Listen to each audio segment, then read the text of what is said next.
When you tell someone you think you're moving to Mexico, what's the first thing you hear coming out of their mouth? Mexico? Are you crazy? Don't you know about all those cartels and the kidnappings and the shootings and the fentanyl and all the drugs? You must be crazy to want to move there. Why won't you stay in the United States where it's safer? Something along those lines, something to that effect. But while we break this down, how much of that fear is actually rooted in reality? In this video, we'll flesh this out in more detail. I went on Google News and put in a query for Mexico cartel violence, and here is a collection of some top headlines. Over 100 dead or missing in Mexico cartel violence. Here's an interesting one. 3 out of 4 weapons used by cartels come from the United States, and mostly from border states. Here's one in Spanish. EU, that means Estados Unidos, which is the United States, not European Union. The USA designated Mexican groups such as Sinaloa Cartel, CGNGs, the New Generation Jalisco Cartel, and then the Michoacan family. So that has been a top news item lately, the designated cartels as foreign terrorist groups, which I agree with. 2 cops shot to death in Mexico's most dangerous city for police. And then here's another one in Spanish. 5,000 marched for children who were assassinated in Culiacan. Culiacan is I don't know if it's the capital of Sinaloa State, but that's where the Sinaloa drug cartel is based from. And Culiacan is over 100 miles away from Mazatlan, which is a place where I vacationed last year. And a couple more headlines, 18 bodies found, 9 left with messages attached. These are really horrible headlines, and if you took these at face value, if all you did was scan these headlines without having any other context, without ever having been to Mexico before, you would think it's, this is a country I would not be interested in visiting. It looks pretty bad here, especially if you're a police officer. Those are definitely at higher risk. Journalists are at higher risk of being killed, because if you're reporting on the cartels, they don't like that kind of publicity. Cartel members fighting against each other, fighting the police, fighting the military. Those are the groups that are most at risk. Now I took a look at U.S. headlines, in particular United States gun violence. 22 gun-related deaths. Firearms are the remaining leading cause of death for children and teens, and disproportionately affecting people of color. 2024 headline, as of September 5th, 2024, so 8 months of that year, nearly 12,000 people killed in gun violence in the U.S. This headline says gun violence is down in our cities, but why not in our schools? That's a great question. U.S. gun violence worse than any other wealthy nation. It costs this country billions of dollars. Suicides making up the majority of gun deaths, but remain overlooked. Yeah, that's true. I read that 60% of gun deaths are suicides, and the remaining 40% are homicide. Our problem is so bad that the United States Surgeon General declared it a public health crisis. And here's the typical headline: 4 dead in an Appalachian high school shooting in the state of Georgia. So while Mexico has a problem with cartels and drugs, the United States has got its problem with random gun violence. It could happen anywhere guns exist, this is all 50, in all 50 states. This is a problem. Although obviously in some states it's a bigger problem more than others. These are travel warnings that foreign countries issue to their citizens about the United States. If their citizens are contemplating traveling to the United States, like from Canada warns of firearm possession in public. It's legal to openly carry a firearm in some places, in some states, publicly. And Canada advising tourists to familiarize themselves with how to respond to an active shooter situation. Nice. And of course, incidents at the U.S.-Mexico border, which is inherently more dangerous. Australia instructs its travelers to exercise standard precautions, and then what to do if there's an impending terrorist attack. Venezuela and Uruguay. Very funny how Venezuela is issuing a travel warning about the United States. They say proliferation of acts of violence and indiscriminate hate crimes is the reason why Venezuela recommended citizens postpone travel to the United States. The UK has its own, it's kind of brief though, it's a brief travel warning, talking about mass shootings and terrorist attacks. Again, guidance on how to respond to an active shooter. You're seeing a pattern here. France says the United States is one of the most safest countries in the world, but they do point out urban areas could be dangerous at night, such as carjacking, thefts, and other crimes. And New Zealand, finally, they rate the U.S. a 2 out of 4, meaning exercise increased caution, and attributes this rating to the threat of terrorism, international terrorist groups, as well as domestic-based extremist groups. The United States, mass shootings and terrorism seems to be the common thread here when foreign countries are advising their citizens how to prepare before coming to the United States. So what's the verdict? USA and Mexico both have a lot of gun crime. And this video will go into more detail on how where specifically gun crimes occur in both countries. As we're on the subject of crime, comparing Mexico and the United States, here's a great website I discovered sometime in 2024. It's elcree.men/en. In this this is a map of homicide rates throughout Mexico in January of 2025, so it's recent. And we have a crude map of Mexico broken down by state. For example, that's Baja California. If you hover your mouse pointer over this, it gives you the annualized rate of homicide. So in this case, Northern Baja California, 53.5 homicides per 100,000 people per year is what this works out to. The most dangerous state in Mexico is Colima. Colima, for those who've never heard of it, it's a tiny one. It's right over this area here. Jalisco is here. Colima is this tiny little state down in this region. A very high crime rate, for example, very high homicide rate, annualized rate 85 and 100,000.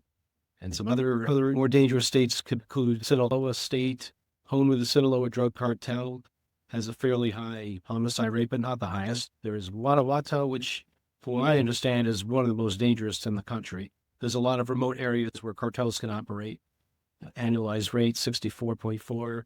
There's another one, Morelos, that's another tiny state. But you get the idea. elcree.men/en. For those who like to do their own research, this is a great source. And there's another feature I want to show you, maps, crime map. What I love about this one is that you could zoom in, say, you want to zoom into the Tijuana area, and the proper pronunciation is Tijuana, not Tijuana. You're not from Texas. Tijuana, Baja California, pretty high rate of homicides. Tecate, that's a border town. Some friends of mine and I, in 2018, we entered Mexico through Tecate on our way down to Ensenada, where there's a beer fest every March. Ensenada has a far lower homicide rate than TJ and Tecate. Mexicali is the state capital of Baja California, pretty low crime there.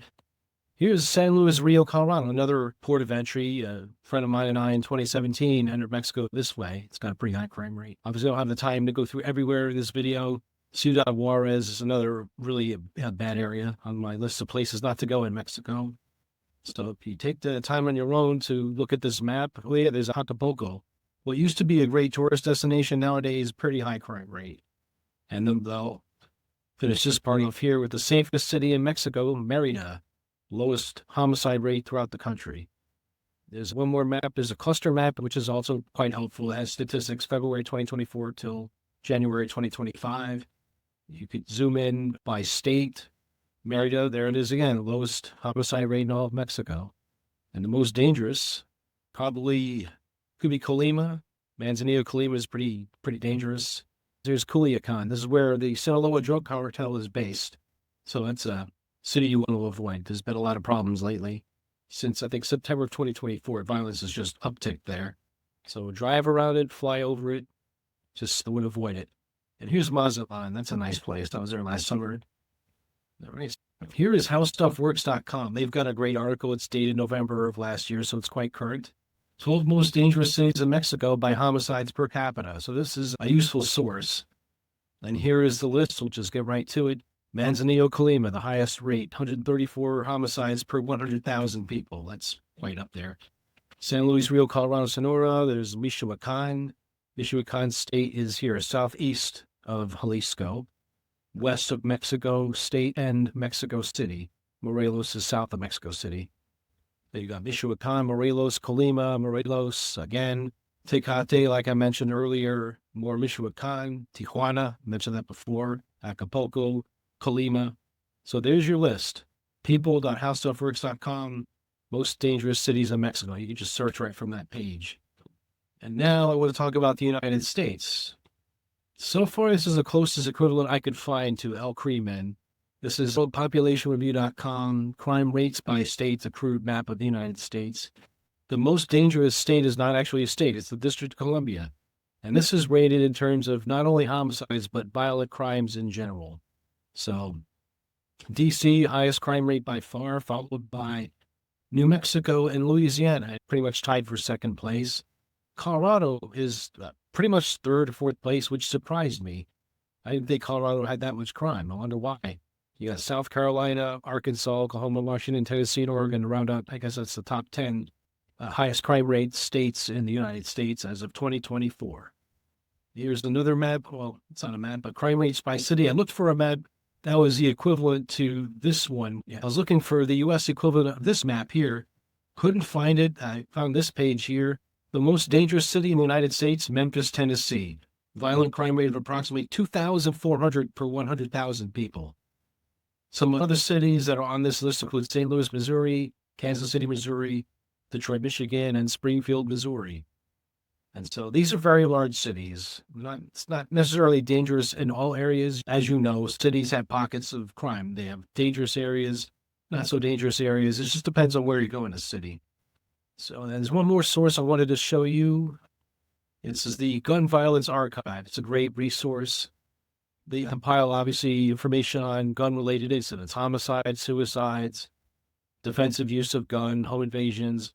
For the sake of this video, let's just take a look at number of deaths in 2025, which is already, this is current as of yesterday, in fact. So this is quite up to date. I can't click on this. I can't expand it. Nothing pops up, but it shows you one thing. Wherever there is a population center, you'll have gun violence. That's all this really tells you. There's Seattle, Salt Lake City, Denver, Colorado, Phoenix, Arizona. All the big metro areas have a high population. You'll find a lot of gun incidents. So that's that for what it's worth. Mass shootings in 2025. We don't hear much about those lately because the news cycle is clogged up by other things right now. But it's an omnipresent problem. Mexico's shootings, I've mentioned this earlier. Mexico's shootings are typically cartels fighting with other cartels, cartels getting in fights with the police, cartels fighting against the military. That's the most of the type of violence that happens in Mexico. Of course, you got garden variety crime as well. But most people, when they talk about Mexico, the number one thing is cartels. And so that's all I wanted to talk about in this video here. The crime in Mexico versus United States. Remember, elcree.men/en. That's the place to go for Mexico crime data. Drug cartel activity is not everywhere in Mexico. It's mostly in border regions and certain states such as Culiacan, Sinaloa, Matamoros, Tamaulipas, Tijuana, Baja California, rural parts of Guanajuato and Michoacan State, Chiapas State near the Guatemalan border, and the state of Colima. Where expats live is generally a lot safer.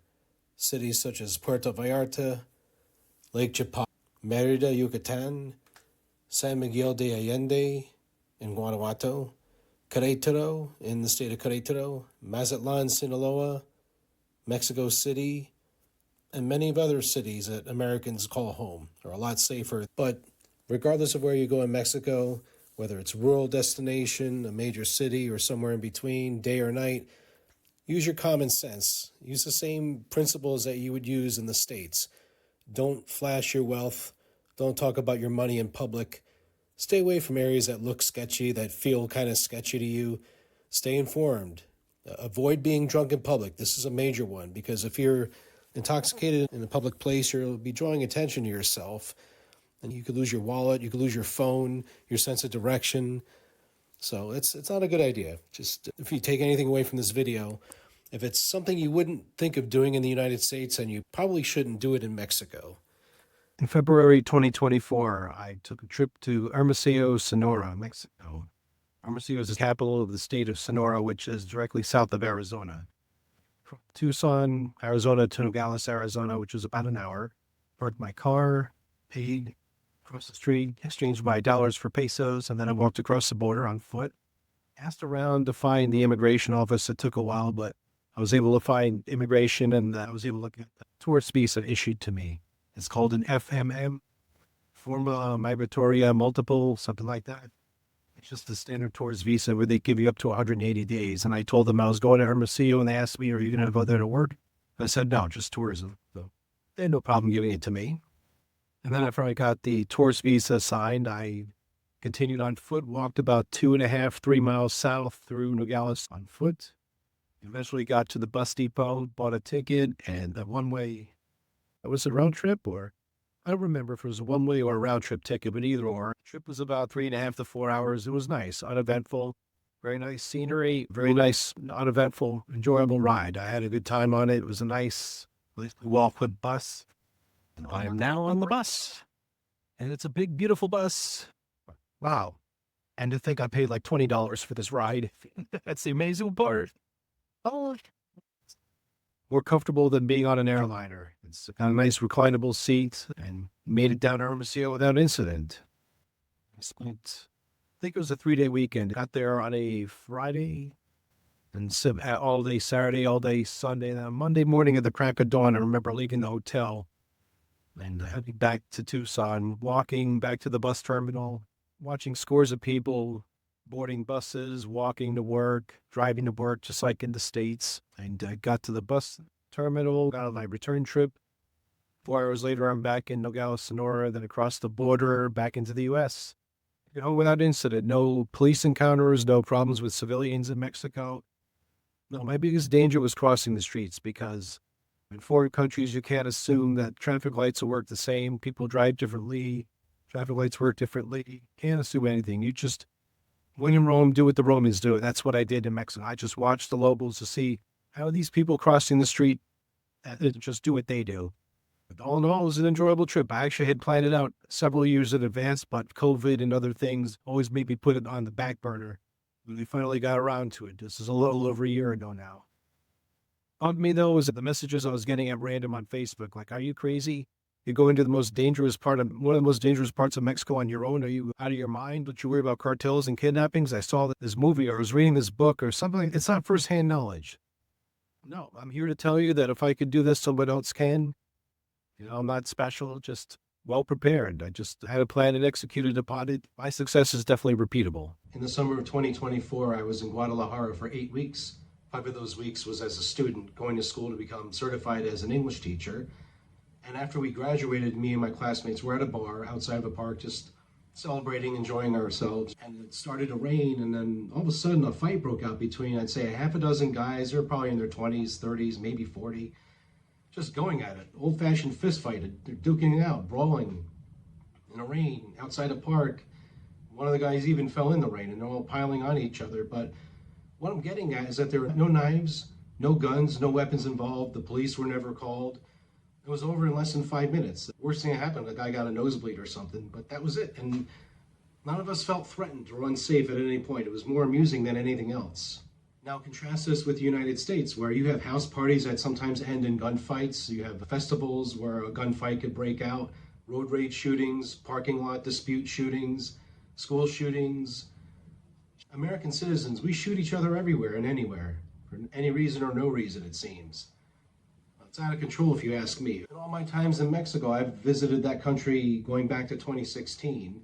I've never seen any road rage. I've never seen any gunfights between ordinary civilians. I've never seen any violence other than that fist fight I mentioned. Of course, yeah, there is cartel violence, but it's not everywhere. It's not widespread as the media might want you to think it is. Violence happens locally in certain pocketed areas, as I've mentioned in previous parts of this video.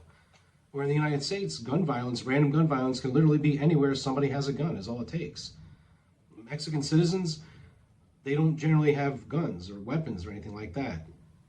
And also, if you want to buy a gun, you have that right in Mexico, but there is only one place that sells firearms, and it's in Mexico City, and it's run by the Mexican military. So you have to go through some lengths, through some hoops, to get a firearm in Mexico legally. The places I've been, like downtown Guadalajara, the tourist parts of Puerto Vallarta, the Malecón of Mazatlan, all those areas, since they're frequented by tourists, they tend to have more police and military presence, which helps a lot. Bottom line is, in all the times I've been in Mexico, I've always felt safer there than in the United States. Yeah, I have to worry about random gun violence or being accosted by loose dogs that are vicious. That's happened once or twice. In Mexico, the dogs are a lot more chill. I can tell very quickly if a dog is friendly or not friendly. Here in the US, they're more foe than friendly. So to wrap up this video, the question, which is more dangerous, the United States or Mexico? Well, unfortunately, I wasn't able to do a direct apples-to-apples comparison using raw data with the websites I showed you, but going off of personal experience and a gut feeling, apples to apples, comparing downtown Guadalajara, downtown Mazatlan, down with Phoenix and Tucson, which are the cities I had most experience with in the United States, I've always felt safer in PV, Mazatlan, and Guadalajara by far. And Hermosillo as well. Just people in general more chill in Mexico. Don't have to worry about random gun violence. Cartel violence, like I've said, happens in border areas in certain states, not where I am, not where I live. In the United States, it seems like crime is pretty random. And there's a saying in Mexico, you're not going to find trouble unless you go looking for it, where in the US, victims of random gun violence, a guy pumping gas at a gas station has been shot. We've seen that in the news. As with anything else, no matter where you are or where you go, use your common sense. 5 principles I described earlier in this video. Don't flash your cash or talk about your money in public. Stay away from sketchy areas. Don't walk by yourself at night, especially if you're a woman. Don't bring anything with you on vacation if you're not willing to part with it, is another saying. I hope this video was valuable for you. If you have any feedback, please leave it in the comments. And I have a question. If you are a U.S. citizen living in Mexico as a permanent immigrant or a temporary part-time expat, I'm interested in your experiences. Please comment below on what it's like for you and how it differs from your old life in the United States. Thanks for watching and stay tuned for the next one.